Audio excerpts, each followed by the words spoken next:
When I think about how those types of experiences shaped me to where I am now, I think a lot of it about the ocean and the canyons. I think when we were kids, you go in the ocean to get healthy.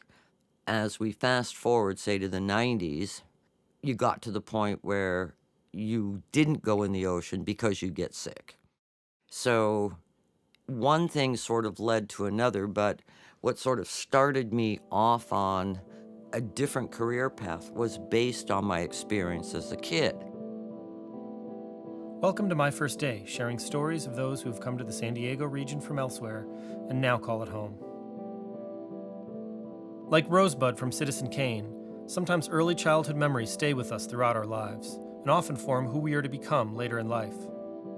Such is the case of former city council member, environmental activist, surf shop owner, and almost mayor of San Diego, Donna Frye.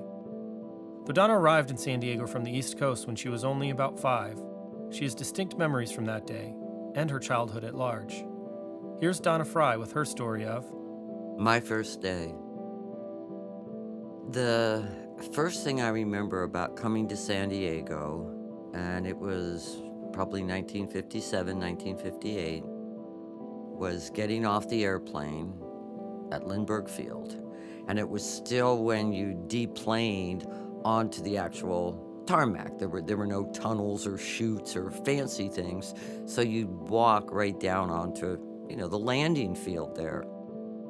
And I remember being struck immediately about the air. It felt very balmy. It was very warm. There was a little bit of wind, not much, but I remember the palm trees. I remember seeing palm trees for the first time. It was a feeling as much as it was visually looking at this new place at which I had just arrived. It just sort of captured me for that moment, and the fact that I can remember it so clearly shows what sort of impact it had on me. We came here, my brother and lived back east. We lived in Pennsylvania, which is where I was growing up, and a little bit of time in Boston. And so when we came here, my mom was going through a divorce, and she got my brother and I and decided to come to California. And in the 50s, that was pretty gutsy for a single, now a single woman to do. And so just coming from a place that had very hot summers and very cold winters to it, the air felt different. The whole atmosphere felt different. It felt right. It felt like a place that I should be. Even at 5. Even at 5, it felt comfortable. It felt like, wow, this feels good. I like it. My best recollection seemed like it wasn't dark out, but it was afternoon. For some reason, I think it was closer to the evening time, like maybe 5, where it wasn't dark, but it was just, I don't know, just deep planing and walking down those stairs and looking around and standing up on the steps and kind of looking out and seeing the new place. It just, like I said, it just felt right. It felt like home. From that day on, Donna developed a deep love of the natural environment during her childhood in San Diego. For a while, I remember we lived in Pacific Beach for a little bit in an apartment because I remember my mom really not liking it there at all because there was a lot of drunk people. And so there was a lot of racket and commotion going on. So I remember that.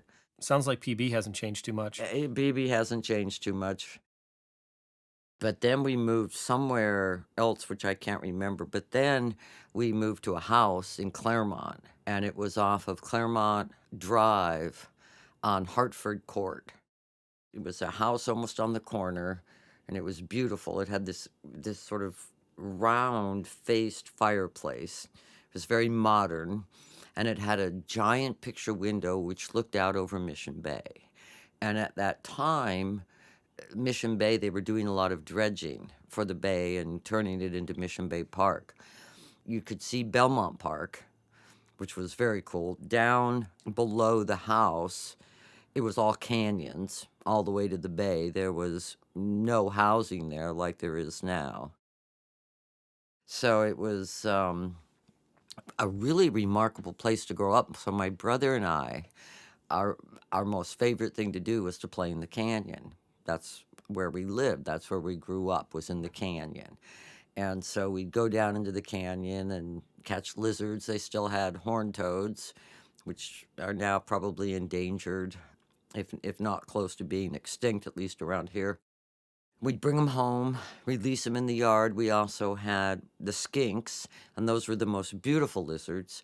Those had all the different colors of the blues, and then you had like the whiptails with the red tails. And so we'd catch those and bring them home and put them in the yard. Growing up there and spending so much time in the and being allowed to do that. I mean, my mother wasn't, I mean, she was concerned because, you know, we would come back and she would worry if we were going to be okay, because we would get into a lot of misadventures, you know, and bring strange things home like snakes. She didn't like when we brought the snakes home. But of course, we thought that was the best ever. There was one time, because I was in elementary school and went to Holmes Elementary. And so after school, sometimes I go up there and play tetherball or whatever. And I remember seeing a little teeny snake. And of course, a miniature snake, a baby snake, was the best ever kind of snake. I mean, it was cool to see big ones, but a baby snake. So I tucked my t-shirt in and I grabbed the little snake and I stuck it down my shirt. And I came home and my brother was here and I was so excited. I said, Michael, you're not going to believe what I have. I have a baby snake in my shirt. And so I put it at the front door and we had a little box and I popped it down in the box. And when my brother went to reach for it, it started doing like weird noises. And he says, that's a baby rattlesnake. And I went, oh, but kids, you know, the snake wasn't scared. I wasn't scared. You know, it's like, yeah, pop it down your shirt, take it home, got to show my brother. Of course, we didn't bring it in the house. And then I was a little kind of concerned, I guess was the word. I went, oh my God, I could have gotten bit by the snake. But I don't know. I think the snake knew I wasn't going to hurt it and that I was going to protect it and make sure it had a safe place to live.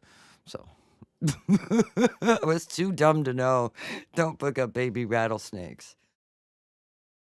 By having those experiences here, by being allowed to explore and fall down and bang my knees up or fall off my bicycle or get cactus, you know, needles in me or cut my, you know, bring home snakes, whatever it was, by being allowed to do that, you appreciate it and you want to make sure that it stays that way for everybody, that everybody gets to have the cool experiences that we did when we were growing up.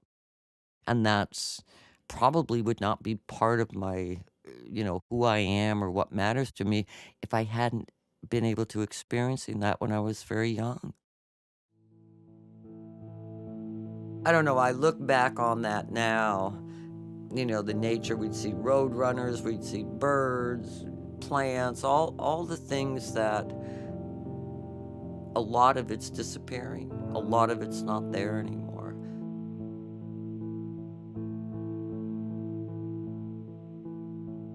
But it taught me to have a deep, kind of a deep respect and a deep love of nature and the natural environment and also of play.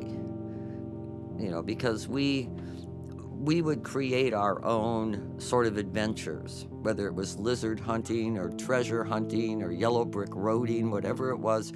We had great ability to amuse and entertain ourselves with the help of the natural environment. And I don't think that happens as much anymore. I think people sort of sit in front of their computers and they have no idea what's out there in the real world. And they don't know how to play and create things that connect them to their place. Children need to be children. And if they don't understand and connect to a natural environment or their place, then they're not going to appreciate it. They're not going to understand it. They're not going to protect it. They're not going to want to preserve it because they don't know it. Kids need to be able to make up their own rules. They need to be able to make up their own play. They need to be unstructured. They need to be able to be wild because that's how you learn to govern yourselves. And that, because of the way my parents allowed us to have that freedom and not to constrain us and restrain us and, saying you have to do this, you have to do that. That's how San Diego and the canyons and the place, that's how it helped form what I chose as, a late in life career here in San Diego. That all plays a part in it. I'm so glad I didn't miss out on that. That late in life career Donna mentioned started with her getting involved with local environmental issues, particularly around water pollution. It made no sense to me that my husband, Skip Fry, who's a surfer, and my friends who were out surfing were constantly complaining about getting sick. And I'm thinking, that's not the ocean I know. That's not the place I experienced. Soon, Donna found herself having to close her and her husband's surf shop early to go to city council meetings to lobby for environmental improvements. Her activism eventually led her to run for and win a seat on the San Diego City Council. As a council member, she remembers one particular committee meeting on a sewage spill she had raised concerns about as an activist. Now, she sat in a different seat. To be able to, many, many, many years and lots of hard work later, to be able to sit there as an elected official where I could do something about it and to be validated that what I was saying was correct. And knowing that we'd be able to do something about it and fix it. It was a big, big day for me. And I liked it a lot.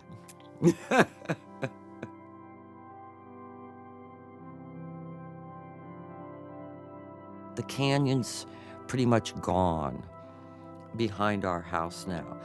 The house that we grew up in, that canyon's pretty much gone. But lacking the ability to go running wild in the canyons, I've tried to create something in the yard, in the backyard, in my garden, creating little spots where nature can survive.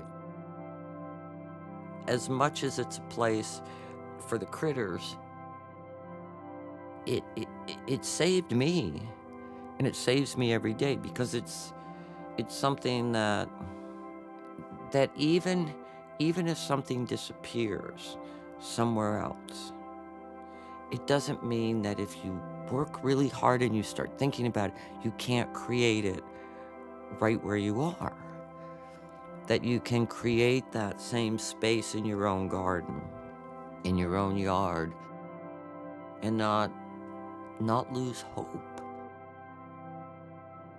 It's a safe place for me and the birds, and the lizards, and the snakes, although I've never seen a snake in our backyard. I don't know, maybe they're afraid I'll catch it.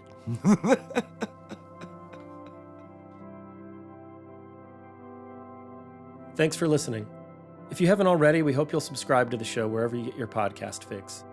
You can also find us online at kpbs.org/myfirstday. If you have a first day story you'd like to share, we'd love to hear it. You can reach us at 619-363-5032. That's 619-363-5032. I'm Andrew Bracken. My First Day was produced by me for AB Squared Creative Group. Music today by Chris Curtis. Support for this program comes from the KPBS Explore Local Content Fund, supporting new ideas and programs for San Diego. From KPBS, Melanie Drogseth is Programming Coordinator, Nate John is Innovation Specialist, Jill Linder is Programming Manager, and John Decker is Director of Programming. See you next time.